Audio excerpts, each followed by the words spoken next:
Hello दोस्तों, आज का टॉपिक है भारत का प्रायद्वीपीय पठार। पिछले 2 टॉपिक कर चुके हैं और जिन्होंने नहीं किया हो वो पहले जाकर उन टॉपिक को करो और क्रमबद्ध इस सीरीज़ को कंटिन्यू करेंगे और पेपर तक मैक्सिमम से मैक्सिमम जीके कंप्लीट कर लेंगे। इसमें आपको एथिक्स और मॉरल स्टडी भी कराई जाएगी और जीके भी और हिस्ट्री भी कराई जाएगी और आपको जो स्टैटिक कला और संस्कृति होती है उसके भी टॉपिक कई कराए जाएंगे। तो इसमें अपने तीसरा टॉपिक है भारत का प्रायद्वीपीय पठार। भारत का प्रायद्वीपीय पठार पेनिनसुलर प्लेट ऑफ इंडिया विस्तृत अध्ययन करते हैं। भारत का प्रायद्वीपीय पठार भारत के भौगोलिक स्वरूप का एक सबसे प्राचीन और स्थिर भू आकृति भाग है। यह क्षेत्र खनिज संपदा, नदियों का उद्गम और ऐतिहासिक दृष्टि से अत्यंत महत्वपूर्ण स्थान है। आइए देखते हैं स्थान है। यह पठार भारत के दक्षिण भाग में स्थित है और 3 ओर से समुद्र से घिरा होने के कारण इसे प्रायद्वीपीय पठार कहा जाता है। मुख्य विशेषता क्या है इसकी, आइए देखते हैं। विशेष विवरण। प्राचीनतः यह भारत का सबसे पुराना स्थल रूप है जो 250 वर्ष पुराना है।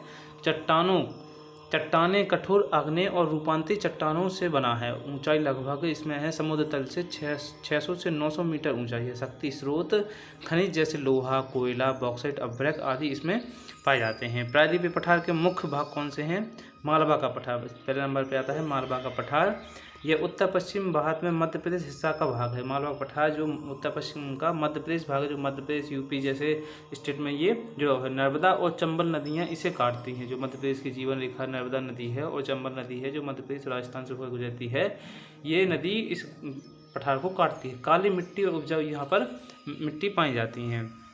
काली मिट्टी उपजाऊ भूमि यहाँ पर पाई जाती है। बुंदेलखंड पठार दूसरा है। बुंदेलखंड पठार तो बुंदेलखंड पठार है उत्तर प्रदेश और मध्य प्रदेश के बीच स्थित है। जल संरक्षण की चुनौतियाँ, सूखा प्रभावित क्षेत्र आदि इसके अंतर्गत आते हैं। छोटा नागपुर का पठार। छोटा नागपुर का पठार किन किन राज्यों में स्थित है? झारखंड, उड़ीसा और छत्तीसगढ़ में फैला है छोटा नागपुर का पठार।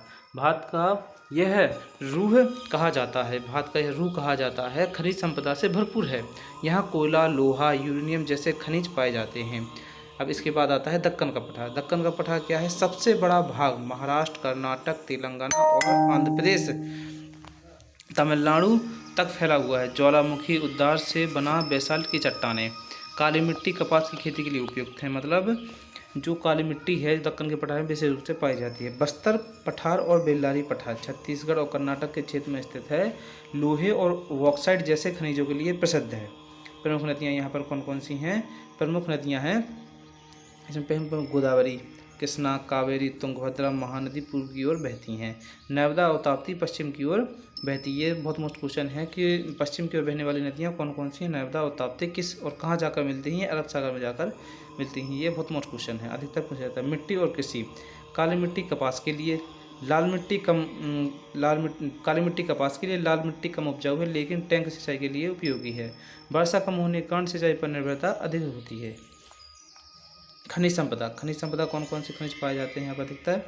कोयला छोटा नागपुर का पठार, लोहा कर्नाटक और झारखंड में, बॉक्साइट मैग्नीज और महाराष्ट्र में और मैग्नीज मध्य प्रदेश में। पठार की सीमाएं, आइए देखते हैं पठार की सीमाएं कौन कौन सी हैं। पठार की सीमाएं उत्तर में विंध्याचल पर्वत और सतपुड़ा, पूरब में पूर्वी घाट, पश्चिम में पश्चिमी घाट सरहदी, दक्षिण में है नीलगिरी की पहाड़ियाँ।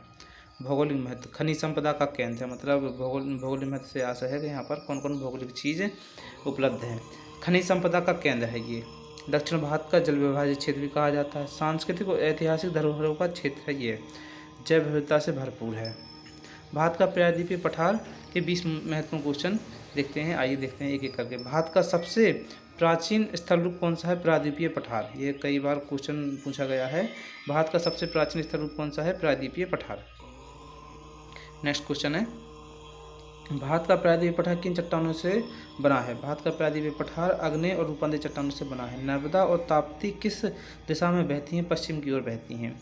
छोटा नागपुर पठार किसके लिए प्रसिद्ध है? खनिज संसाधनों के लिए, जैसे कोयला, लोहा, बॉक्साइट आदि के लिए छोटा नागपुर का पठार प्रसिद्ध है। कौन सा पठार काली मिट्टी का क्षेत्र है? जो दक्कन का पठार है। दक्कन का पठार जो काली मिट्टी का क्षेत्र कहा जाता है। भारत का सबसे बड़ा पठार कौन सा है? दक्कन का पठार। कौन सी पर्वत श्रृंखला प्रायद्वीपीय पठार की पश्चिम सीमा बनाती है? पश्चिमी घाट या सह्याद्री है जो प्रायद्वीपीय पठार की पश्चिमी सीमा बनाती है। बुंदेलखंड का पठार कहाँ स्थित है? उत्तर प्रदेश और मध्य प्रदेश में। कावेरी नदी कहाँ से निकलती है? ब्रह्मगिरी पहाड़ियों से, कर्नाटक में। प्रायद्वीपीय पठार में सबसे अधिक कौन सा खनिज पाया जाता है? लौह अयस्क, आयरन वर।